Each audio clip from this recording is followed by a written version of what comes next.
ব্যবসায়ীদের জন্য এবং সাধারণ মানুষের জন্য আপনাদের তরফ থেকে কি বলার সচেতনতার জন্য? সচেতনতা হচ্ছে যে আমরা ত্রিপুরাতে যে গভর্নমেন্ট অফ ইন্ডিয়া যে ডাটা আমাদের কাছে দিয়েছে সেটাতে দেখা যাচ্ছে যে আমাদের ত্রিপুরা হাইয়েস্ট কনজিউম করে টোবাকো, কিন্তু আমাদের ত্রিপুরাতে কিন্তু টোবাকো উৎপাদন হয় না। যেখানে উৎপাদন হয় না সেখানে মানুষ যদি ত্রিপুরা ইন্ডিয়ার মধ্যে ফার্স্ট পজিশনে থাকে, তো সেখানে আমাদের এনফোর্সমেন্টটা একটু বেশি করা দরকার, মানুষকে জানানো দরকার যে জিনিসটা খেলে কি হয়। আমাদের মাথার চুল থেকে শুরু করে পায়ের নখ অবধি শরীরের এমন কোনো অঙ্গ প্রত্যঙ্গ নেই যেখানে তামাকের কারণে ক্ষতি হয় না। তো সেক্ষেত্রে মানুষকে যদি বলি যে কোন জায়গাতে হয় না এমন কোনো আমরা দিতে পারবো না, কারণ সারা শরীরের মুখ থেকে শুরু করে চুল থেকে শুরু করে সারা শরীর আমরা এফেক্টেড হচ্ছে। তো আগামী দিন যারা ধরুন এখন পর্যন্ত খেয়ে নিয়েছে তাদেরকে আমরা ছাড়ার ব্যবস্থা করছি। আমাদের টিসিসি আছে বিলুনিয়াতে, সেখানে আমাদের ওদেরকে তামাকের যে কুফল সেটা থেকে মুক্ত পাওয়ার জন্য তাদেরকে আমরা নিকোটিন দেওয়ার ব্যবস্থা করি। আর যেটা আমাদের কাছে আছে সেটা হচ্ছে ওয়ার্নিং, যে 18 বছরের নিচে বাচ্চারা যদি শুরু করে তাহলে আগামী দিনে তারা শুরু করার বা তাদের এডিক্ট হওয়ার এটা সম্ভাবনা বেশি থাকে। তো সেক্ষেত্রে 18 বছরের নিচে যাতে বাচ্চারা না খায় তার জন্য স্কুলের যে বাউন্ডারি থেকে 100 গজের মধ্যে আমরা খাওয়া নিষিদ্ধ।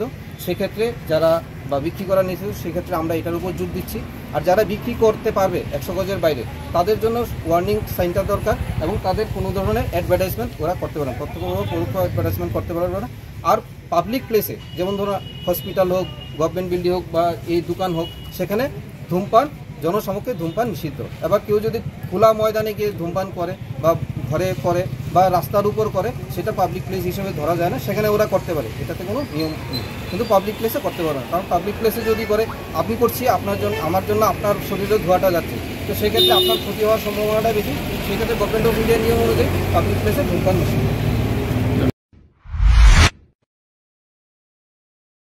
আমার বাড়িতে সবাই খুব প্রচুর বসে, প্রতিদিন কিছু না কিছু একটা নতুন রান্না হয়, আর সবাই খুব মজা করে চেটে পুটে খায়। সবাই বলে আমার হাতের জাদুতেই নাকি রান্না এত ভালো হয়। আর আমি বলি সবটাই হলো পিআর গোল্ড কচ্চি ঘনি সরিষার তেলের জাদু।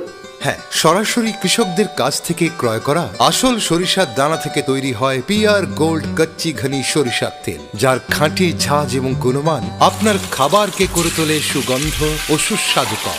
আর আপনার রান্নাঘরে যখন পিআর গোল্ড কচ্চি ঘনি সর্ষের তেল থাকবে তখন প্রশংসা তো সবাই করবে। পিআর গোল্ড কচ্চি ঘনি সরিষার তেল, খাঁটি তেল, খাঁটি ঝাঁজ। পরিবেশক masters Ashwini Kumar Pal, central road, Agartala. Phone 7085060784।